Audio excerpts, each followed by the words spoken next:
Good to see you, Shelly. Good to be seen.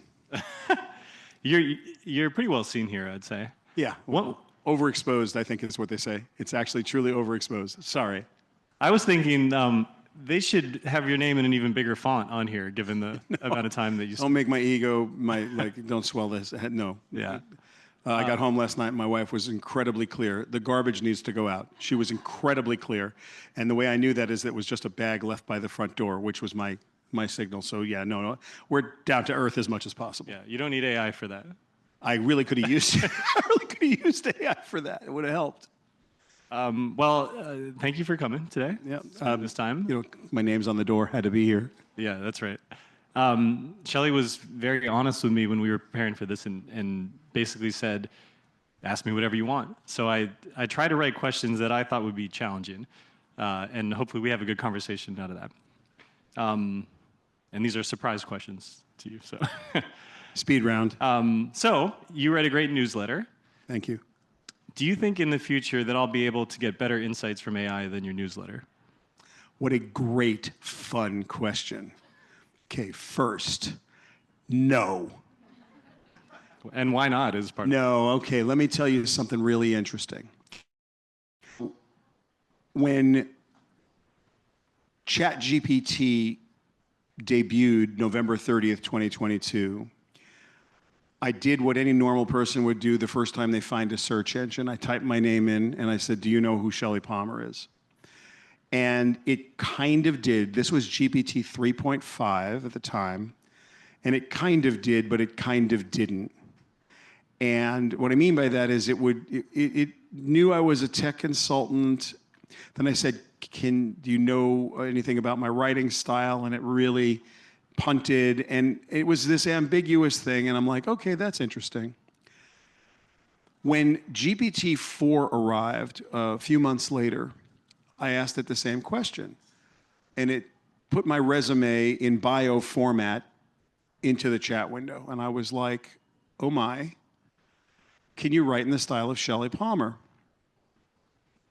It says, while I cannot directly copy Shelly Palmer's style, he writes blah, blah, blah, blah, blah, blah, blah, blah, blah. Now, months earlier in GPT 3.5, it didn't know if I was a boy or a girl. I have a girl's name. So it would say he in one paragraph and she in another, and it was like really confused. By 4, it wouldn't write saying that it knew how I wrote, but it would write like I wrote.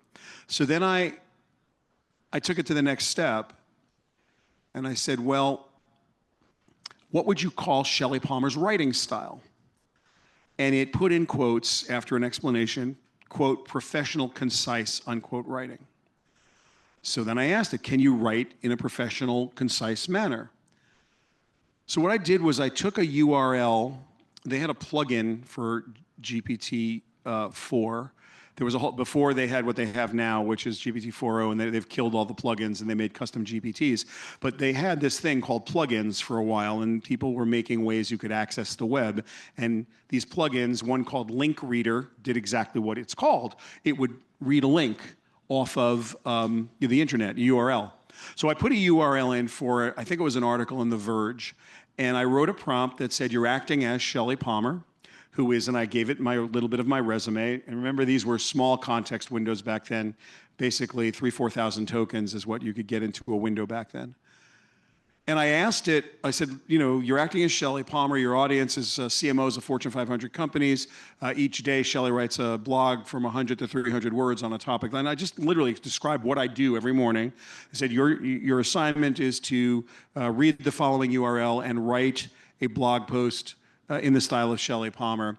Omit needless words, strictly follow Strunk and White's Rule 17. Don't use phrases like in a world like, don't use, and I gave it like all the nonsense words phrase I didn't want it to do. And I hit return just to see what would happen. And the writing that came out was marginal at best. It was like an 8th grade, 9th grade version of Shelly Palmer. It had a lot of filler phrases. It had a lot of weird connectors. It had appositive clauses that meant nothing. It cast sentences. It would do 2, 3 sentences in a row that really could have been one sentence, if properly used with a conjunction, a comma, or a dash. Like just, it wasn't a good writer, and it certainly didn't sound like me.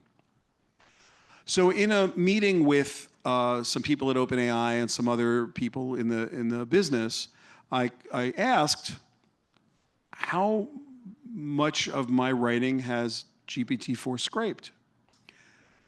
And no one knew. So then I thought, well, why don't I just go to the source? So I typed into the context window of GPT-4, how much of Shelly Palmer's writing have you scraped? Shelly Palmer's written approximately 2.2 million words since 1996, and I've read all of it. Nice. The next thing I wrote was, how many words did Shakespeare write? The number is 895,000. That's his body of work. And I thought to myself, well, I've outwritten him, but I don't think I've outclassed him. It's just really funny. Anyway, let's fast forward to this week. This week at GPT-4o, which is for Omni, the version of GPT that's out, is an interesting model.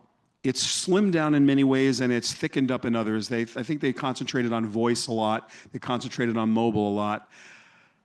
We have an API into it. So what I did right after 4.0 came out was gave it a real assignment and a much denser prompt to do some writing. And then I built after I saw the output and understood some of the fine tuning we need to do, we built a GPT assistant, which is basically a custom GPT, but done through their API. So it can take tens of thousands of examples. So we created a database of not all 2.2 million words, because my writing has evolved over time. So I'm much more interested in the writing I've done in the last, call it, 3 to 5 years than the writing I did before that. I just wasn't as good a writer. I try to get better every day, and I, try to critique my work, and we grade our homework. So we took about 5 years of what we thought was salient writing, and we put it into a custom GPT, and we called it Shelly GPT. And if you internally query that, I won't know I didn't answer the question. It's not only in my tone of voice. If I put a 11 Labs voice clone on that thing, you'd think you were talking to me. So could it do this date better than me? Could it write better than me? Could you get better insights from it than my newsletter? When you take what it knows in general knowledge and you take what I gave it in specific knowledge and you combine those two things, it's really compelling. Now, here's the part I don't know. When does it make stuff up? When is what you're reading not what I would have said, but sounds like what I would have said? I have no way to even understand how to figure that out. We don't have an eval set up for that, an eval set up for that. I have no way to evaluate that. So that becomes problematic. Yes, on the surface, it absolutely is programmed now and somewhat fine-tuned, not fine-tuned enough, somewhat fine-tuned to be constrained to the kind of language I use. And apparently I use the term in a big way more often than I think I do.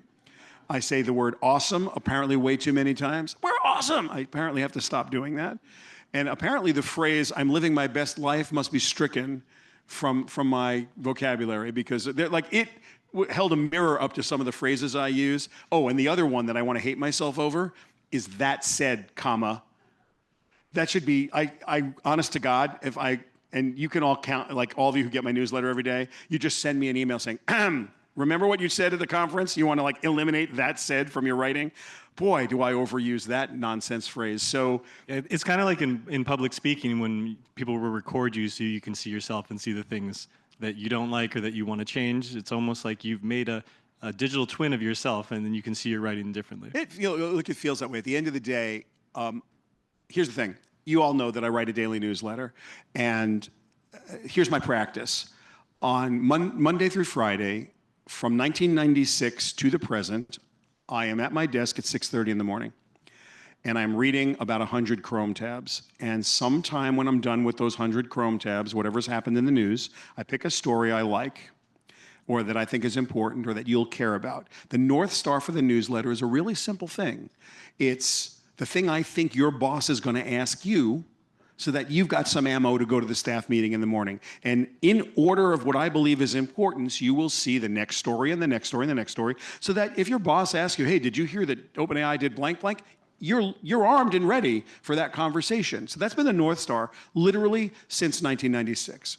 And that takes roughly an hour to an hour and 15 minutes every day, 5 days a week. It's a religion for me.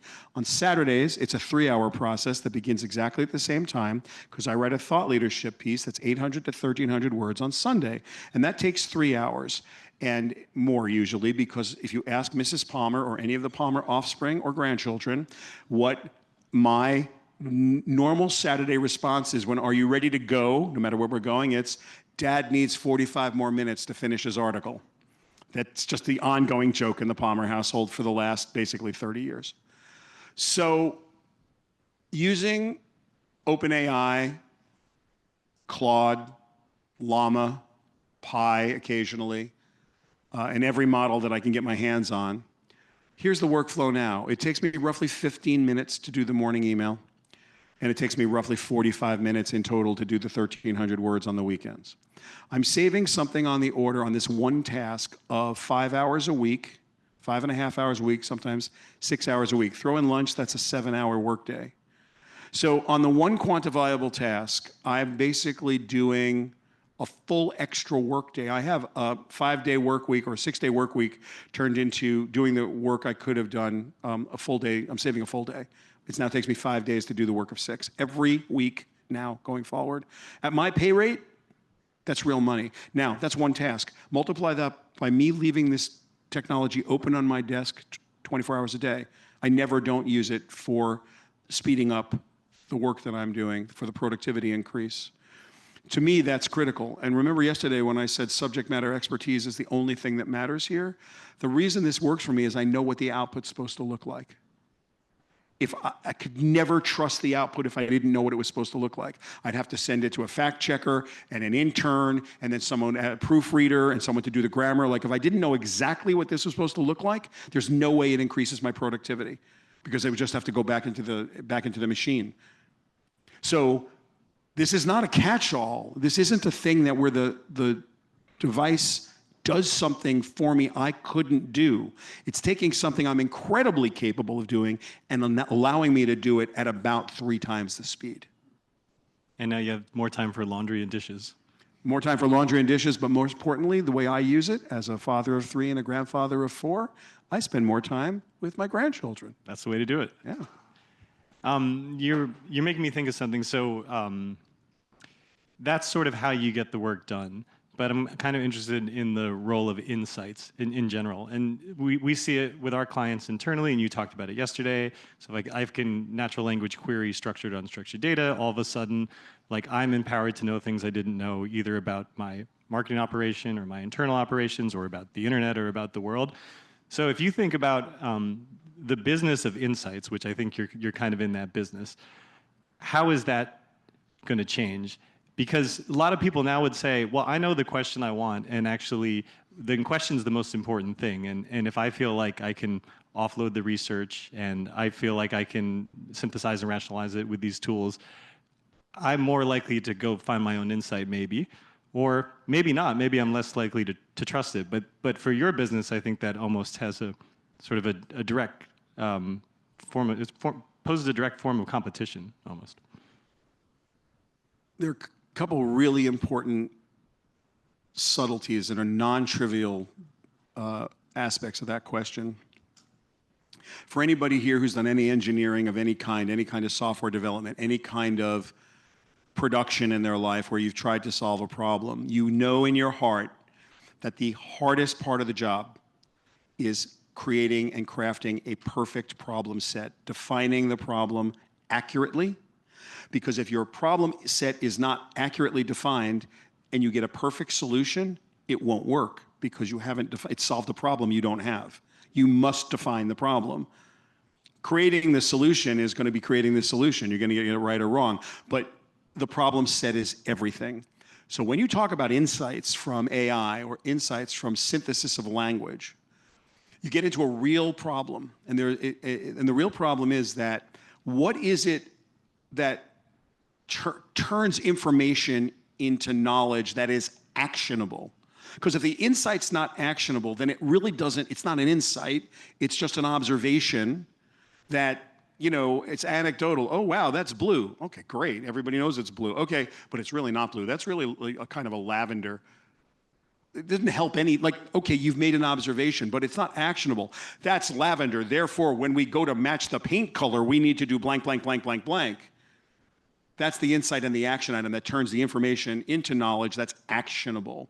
And so our job as consultants, our job as any professional, any subject matter expert trying to use these tools to solve a problem is first, that's why the pre-prompt and the prompt are so important in constraining the model. You literally have to define you are acting as, because you want to constrain it to a set of vectors that are what it's acting as. Your audience is, so that the audience is well defined, so that it's going to only sort of go into that vector space to find the understanding of the matching tokens.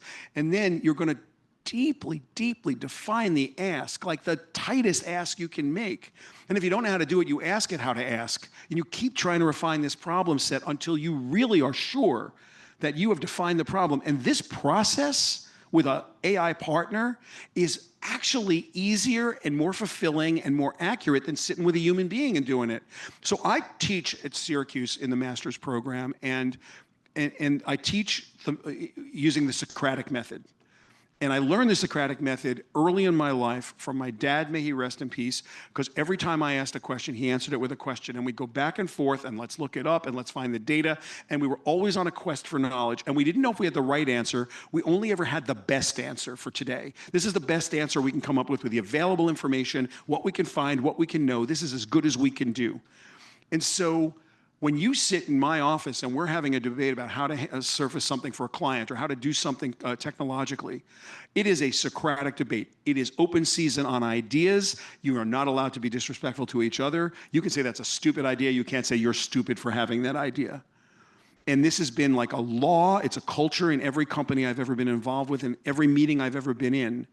Now, when you do it with people, it's wildly interesting, because this is where diversity, like my biggest problem with DEI and all kinds of other forced diversity, is that when you have a truly diverse workforce, and you're sitting in a room with people from different backgrounds, it doesn't matter what color they are, it matters that their backgrounds are different, that there's someone who grew up differently than you did, someone who traveled places you haven't traveled, someone who's seen things you haven't seen, so that when you go at it, it's new things you haven't heard before, and now you're trying to get the best idea. Well, GPT-4 has literally ingested the entirety of the public web, all of it.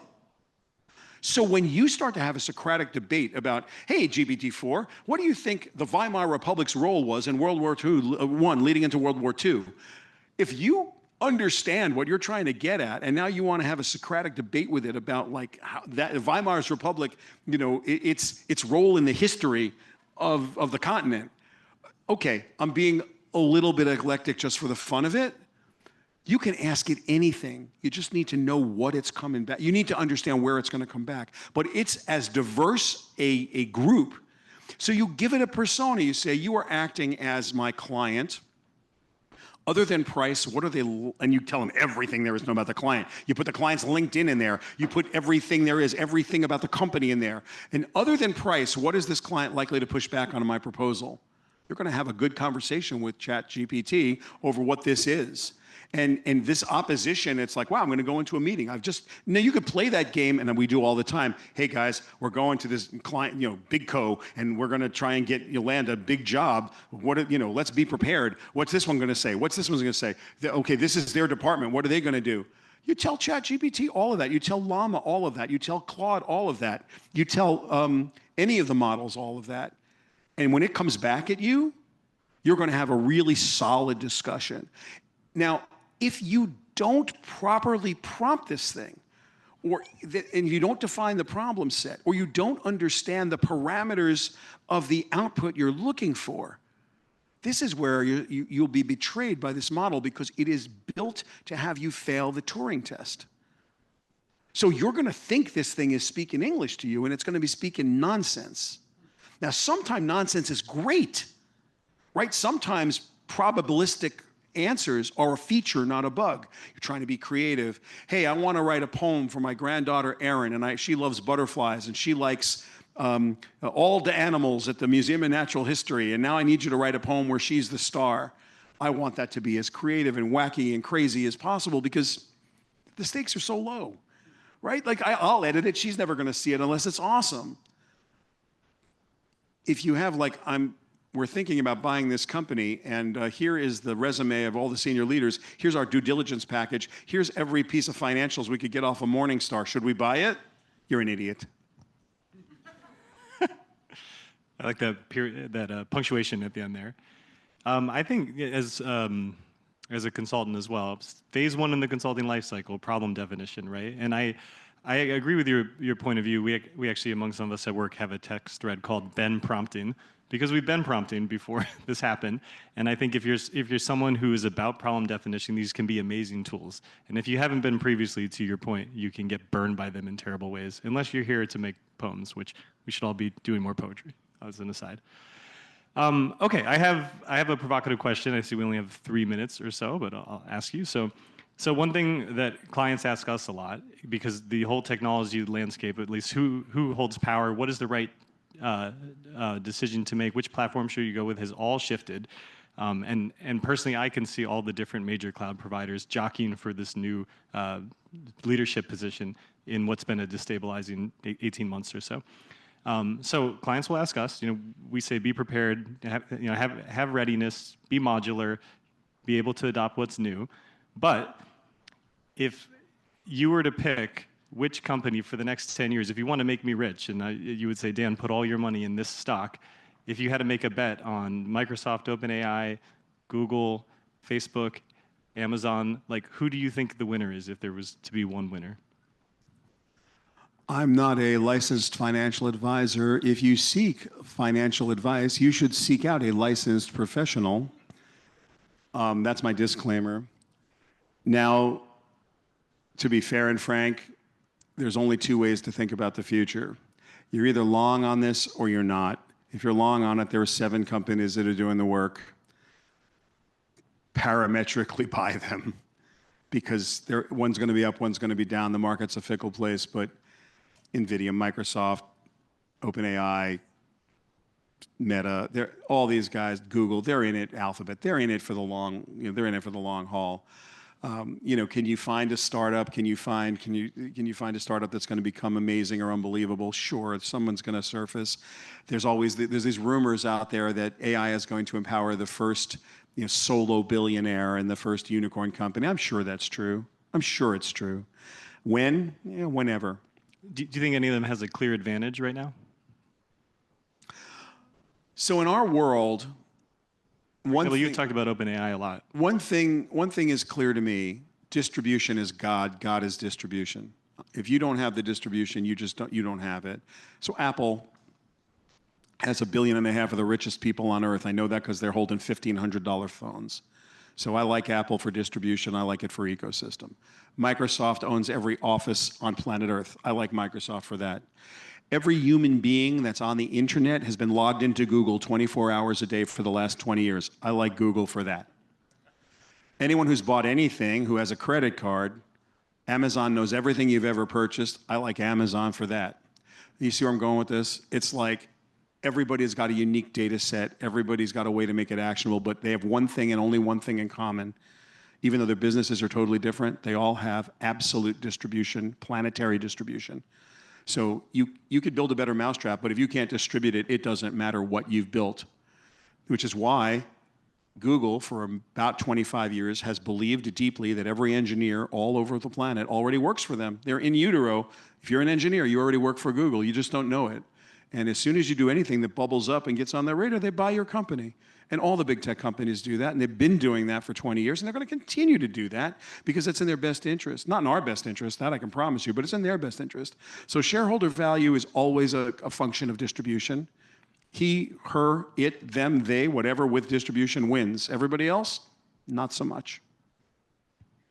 Cool. Well, thank you, Shelly. I think we're at time. Such a pleasure.